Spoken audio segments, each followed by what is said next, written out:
नमस्कार। ध्यान से सुनिएगा, कहीं जाइएगा नहीं। कुछ सवाल भी है और एक कहानी भी। हजारों हजार साल पहले एक राजा थे। नाम था अग्रसेन।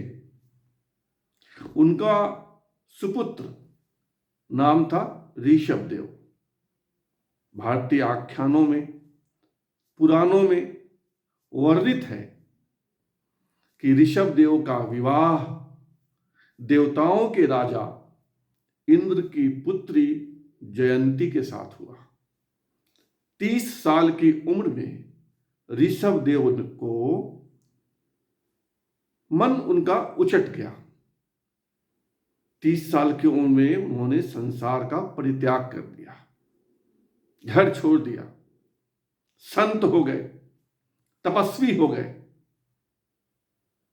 बताते हैं और सच भी है कि उन्हीं ऋषभदेव ने जैन धर्म की स्थापना की। यानी जैन धर्म कहां से निकला? एक हिंदू राजा से निकला, एक हिंदू राजा की संतान से निकला। यानी जैन हिंदू ही हैं।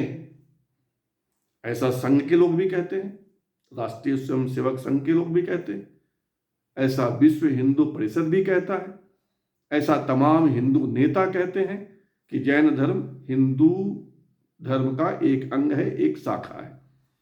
जब जैनियों को अल्पसंख्यक का दर्जा देने की बात हुई तो राष्ट्रीय स्वयंसेवक संघ ने इसका विरोध किया। कहा कि ये तो हमारे ही अंग है, ये तो हिंदू ही है। मैं आपको यह सब क्यों बता रहा हूं, आगे समझिएगा। बहरहाल ऋषभदेव ने जैन धर्म की स्थापना की। जैन धर्म में 24 तीर्थंकर हुए। तीर्थंकर को आप यूं समझिए कि धर्मगुरु हुए। पहले तीर्थंकर ऋषभदेव और 24वें और अंतिम तीर्थंकर भगवान महावीर। झारखंड के गिरिडीह जिले के मधुबन कस्बे में सम्मेद शिखर जी है।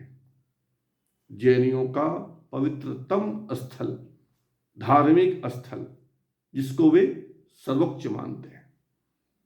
इस देश में जैनियों की आबादी 0.5% से भी कम है, लेकिन वे शिक्षा में, शासन में, प्रशासन में दखल रखते हैं।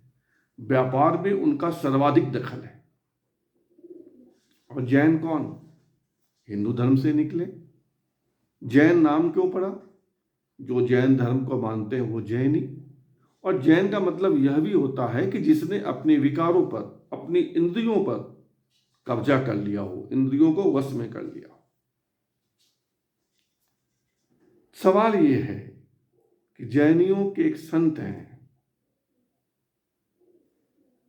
संत का नाम विपुल जी हैं। वो इन दिनों बहुत नाराज हैं। वे कह रहे हैं कि कहाँ हैं संघ के लोग, कहाँ हैं विश्व हिंदू परिषद के लोग। हिंदू धर्म पर जब सवाल उठे तो मैंने उनकी मदद की। मैंने कहा कि राम सेतु बना रहेगा। मैंने अयोध्या में मंदिर के लिए, टेम्पल के लिए संघर्ष किया। जैनियों ने त्याग किया, जैनियों ने आंदोलन किए, जैनियों ने परिश्रम किया, पैसा दिया। और आज जब सम्मेद शिखर जी पर संकट है तो ये हिंदू धर्म के नेता चुप क्यों हैं? कोई बड़ा हिंदू धर्म का नेता नहीं बोल रहा है, विश्व हिंदू परिषद नहीं बोल रहा है। क्यों? ये सवाल वो संत महाराज खड़े कर रहे हैं। उनका उनका उनका उनका भाषण वायरल हो रहा है। एक तरफ तो वे हिंदू नेताओं पर, हिंदू संगठनों पर सवाल खड़ा कर रहे हैं, दूसरी ओर जैनियों से कह रहे हैं कि तुम्हारे धर्म पर, तुम्हारे धार्मिक स्थल पर संकट है, तुम अब माला छोड़कर भाला उठा लो। जिस जैन धर्म में अहिंसा परमो धर्म कहा गया है, वहां भाला की बात, वहां तलवार निकालने की बात। अजीब स्थिति है। जो अहिंसा को मानते हैं, जो जीव हत्या को पाप मानते हैं, वो हिंसा की बात कर रहे हैं। उनके संत हिंसा की बात कर रहे हैं। जिस जैन और हिंदू धर्म को एक बताया जाता है, और जब जैनियों के धार्मिक स्थल पर संकट है तो हिंदू नेता बोल नहीं रहे। कहानी भी है, विरोधाभास भी। कहानी आपको पता होगा, मूल कारण पता होगा कि झारखंड के गिरिडीह में मधुबन है, वहाँ सम्मेद शिखर जी है। जैनी उसे पवित्रतम स्थल कहते हैं, उनका सर्वोच्च धार्मिक स्थल है, जहाँ 24 धर्मगुरुओं यानी तीर्थंकरों में से 20 को मोक्ष की प्राप्ति हुई थी। एक सरकार के गजट नोटिफिकेशन में कहा गया है कि उसको पर्यटन स्थल बनाएंगे। जैनियों का कहना है कि पर्यटन स्थल बनाएंगे तो वहाँ मांस मदिरा का सेवन होगा, शराब, मांस, इससे उस जगह की पवित्रता नष्ट होगी। इसी को लेकर विरोध है और इसके खिलाफ पूरे देश में तमाम बड़े शहरों में रैली प्रदर्शन चल रहा है।